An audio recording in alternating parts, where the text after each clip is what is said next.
On April 1st, 2025, two idiots decided to make a video game. Now, 10 months later, here we are.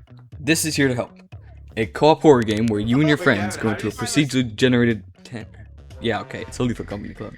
We love playing Lethal Company, but after like 200 plus hours, the game does start to get a bit stale. So, we just decided to make our own game from scratch.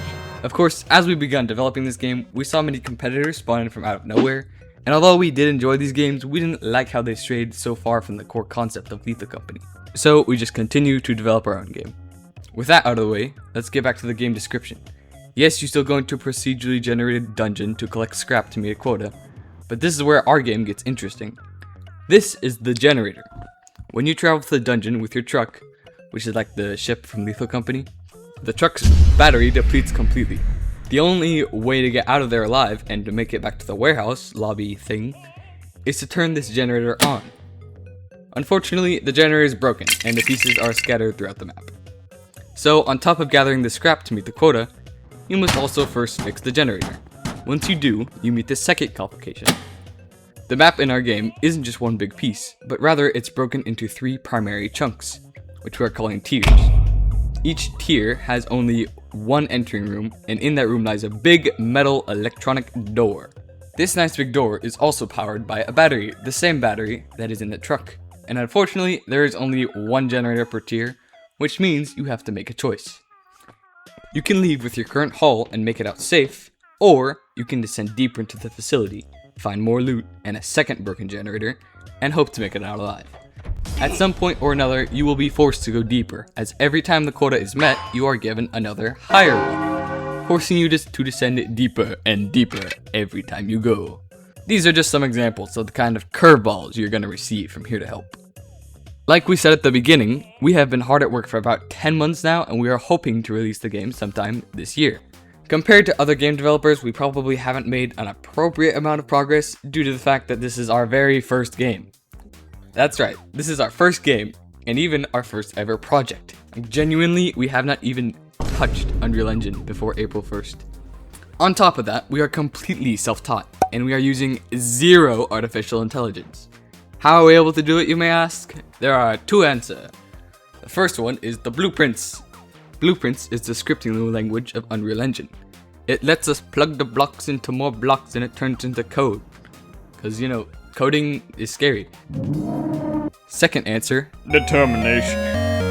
We have been working at this non-stop for the past 300 days of our lives. We are unemployed and still in college, which means we have plenty of free time. Well, yeah, kind of. But seriously, this stuff is a lot of work, so we would really appreciate if you could subscribe and give us some feedback. We have accounts on these platforms, and they're gonna pop up boop boop under the same name, Oblecto Games. We also have a Discord that is open where you can ask questions and such. Now, back to the game. In our game, we wanted the lobby area to have a bit more juice. Since the players will spend a good chunk of time here, we wanted to provide lots of stuff to keep them entertained. Our lobby is like a combination of the Lethal Company's ship and selling moon and Repo's shop. Like those three in one. It's like a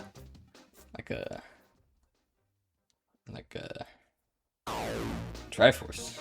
This is where you will sell, buy, and hang out while waiting for your friends to join. We have lots more planned in here too, such as a slot machine and an arcade machine and all sorts of other interesting things. And another thing we would like to have is actual meta progression, which we are thinking of implementing it through either the lobby customizations or the cosmetics or both or something else. We're not entirely sure yet. We also plan to have achievements on launch, as this other guys are kind of slacking. Another thing you can find sprinkled throughout the world of Here to Help are Easter eggs, like little references, like this one for example. Look, it's so beautiful. You're gonna find a lot of these, everywhere.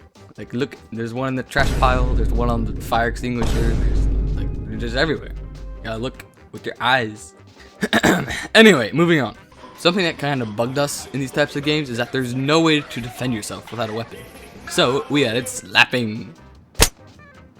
It won't do very much damage at all, but now at least you'll have something to defend yourself with. You can also, of course, slap your friends. It's more of a joke rather than an actual viable defense mechanism, but hey, it's funny.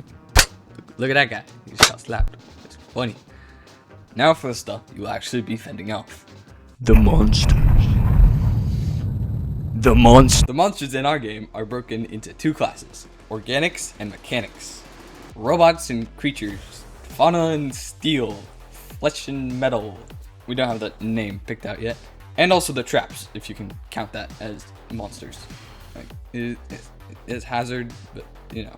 Anyway, a big critique of mine with Repo is that the monsters are very easy to avoid. Like, you can just hide and avoid like 90% of the monsters. Which is why I loved Lethal Company's unique AI so much. Because there was a different way to deal with every single different monster. Because of this, you can expect to see something similar in our own game. We also want to have a unique like little spice, so the two categories will behave a little differently. The flesh monsters will behave like normal monsters, they're not going to have anything special. But metal monsters, or like the clankers or whatever you want to call them, will only activate when the power is turned on. Think of it like the old bird from Lethal Company, but with half the roster. We are hoping this can create some unique interactions in situations that put more focus on communication. For example, the players would need to have some quick communication to decide whether to open the next tier door or to head out. But either way, you gotta be quick, because you turn on that generator and the game's difficulty ups itself with new creatures to worry about. Last thing I want to talk about in today's devlog is the Geiger counter. That's a funny word, Geiger. As you play through the game of Here to Help, you will extract these irradiated samples from your location and book it. Unfortunately, we made things a bit more difficult than just grabbing everything. You will need to actually find which objects are harmful and which aren't. The way you can tell is with your trusty Geiger counter. You simply hold it up to any sample and it will tell you whether or not it contains radiation as well as its value. We are hoping this adds some extra flair and some spice when collecting all the items that are scattered around the dungeon. And of course, the other items won't be completely worthless either. I have a couple ideas in mind for what to do with them. But you'll have to see that in the next devlog, so you gotta like and subscribe. Anyway, that will be it for this first devlog. We have many more devlogs and shorts on the way, so subscribe and stay tuned. Goodbye.